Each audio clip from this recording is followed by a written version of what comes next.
This segment will cover the idea of job structure, pay level, and pay structure.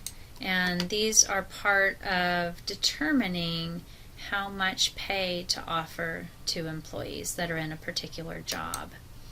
So each one of these terms contributes to the compensation system that an organization sets up for its employees.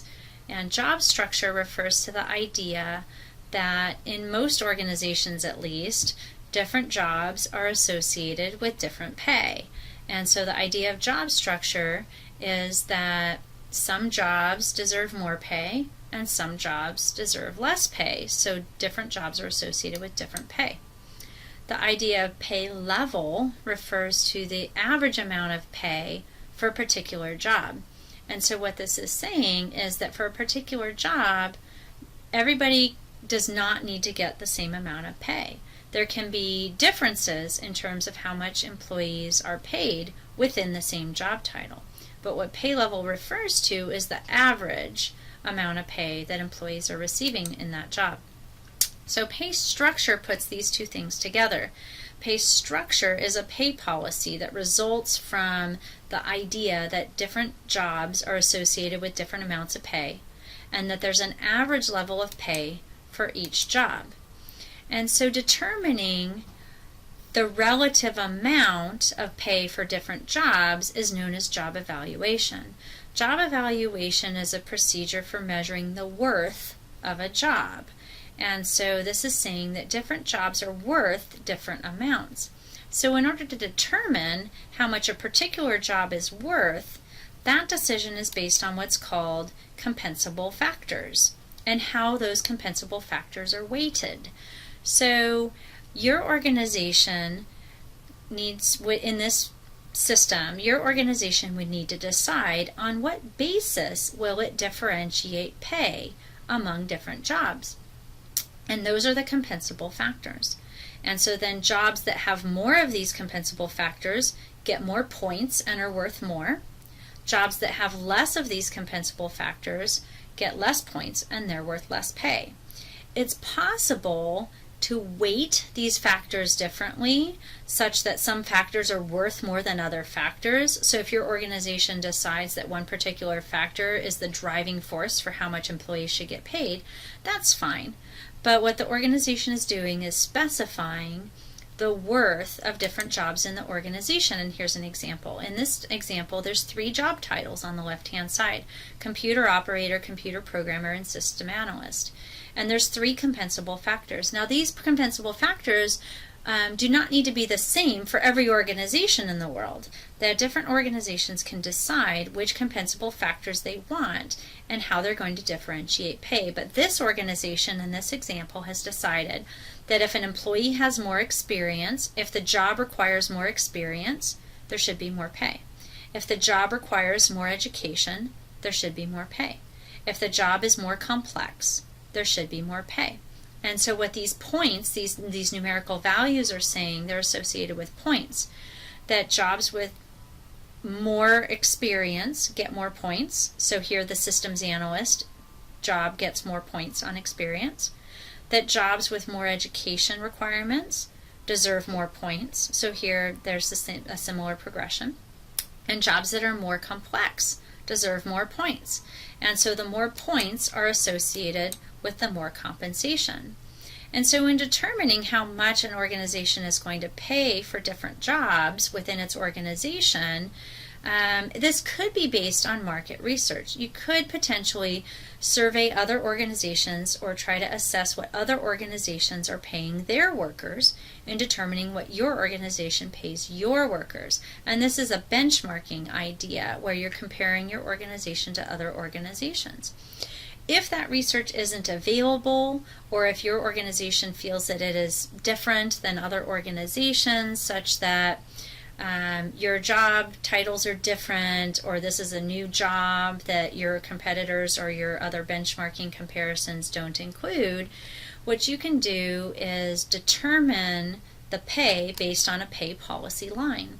The pay policy line is a regression line, and in this regression line there's a mathematical relationship between job evaluation points, which reflect the worth of a job, and the pay rate. And so you take your organization's different jobs and you plot those jobs against the amount of pay that's being given to these different jobs. And so in this example, there are 2, 4, 6, 8, 10 jobs, and for each job there is a job evaluation point value and there's a monthly salary value. And so if you came up with a job, then you're deciding to determine what the pay is for the individuals in that job, and that job is associated with 315 job evaluation points, for example. You would draw along the vertical direction. You would go up to the pay policy line and calculate what the predicted salary would be for that particular job. And in this case, that calculation would give you almost $6,500 a month for pay. Now you can see in this example that not every job is right on the pay policy line. So there are some jobs that are below the pay policy line, like job F. There are some jobs that are above the pay policy line, not by much, like job K, but by a little bit. And what that's saying is that jobs that are below the pay policy line are relatively underpaid based on the pay policy line. Jobs that are above the pay policy line, like job K, they're relatively overpaid. And so your organization needs to decide whether to do anything about that. Possibly not. Maybe your organization is overpaying job K for a reason, because it's hard to attract people to work in job K, or it's a competitive market. But if your organization does want to bring things back in line with the pay policy line, then it will either need to change the pay or change the job evaluation points, or both, in order to bring jobs back in line, not being underpaid or overpaid. And next I'll also talk about pay ranges and pay grades. So in this example, there are both pay ranges and pay grades. A pay grade is when, as illustrated by the horizontal arrows here, a pay grade is when you cluster jobs based on their job evaluation points into a grouping of jobs in a pay grade. And so then you can say you're treating jobs within a pay grade similarly to jobs within that pay grade. And so maybe jobs at higher pay grades get different benefits than jobs in lower pay grades. But it's kind of simplifying your administration by saying we're going to treat jobs similarly that have similar job evaluation points. And so here in this example, jobs A and B are in the same pay grade, jobs C and F, jobs G and I are in the same pay grade, J, K, and L are in the same pay grade, and job N is by itself.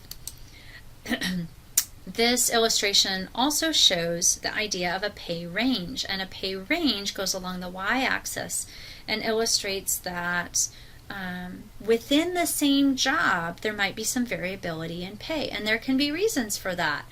The responsibilities associated with individuals in the job, the performance of individuals in the job, the seniority of individuals in the job.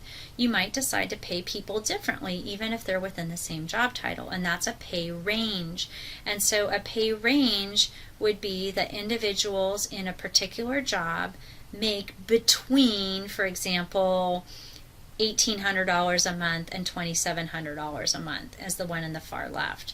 Or the one in the far right, there's a range in terms of the monthly salary from 5,000 something to 8,000 something. So there's some variability along the y-axis in terms of how much pay is associated with a particular job. There are some alternatives to this idea of job-based pay. One is called delayering. Delayering is also sometimes called broadbanding, and in this case what the organization does is it decreases the number of levels or the number of layers in a job structure. And what it does is it creates broader groupings or broader bands rather than having as many pay grades. And if you have fewer pay grades, there's less administrative work perhaps in keeping track of the benefits or the responsibilities or the administrative issues related with associated with a certain job. The challenge with delayering or broad banding is if people are getting towards the top of the structure or towards the top of the levels, they might not be as motivated, or they might need additional kinds of encouragement besides just pay because they're kind of maxing out in terms of pay. Another alternative to job-based pay is called skill-based pay, and skill-based pay is not necessarily based on the job, it's based on the skills that the employees bring to the job. And so if employees can speak a certain language, or they have a particular equipment that they can operate, or they know a particular computer programming language, for example, and they're paid based on that skill, then that's an alternative to this compensable factors system or job evaluation point system that I've been talking about.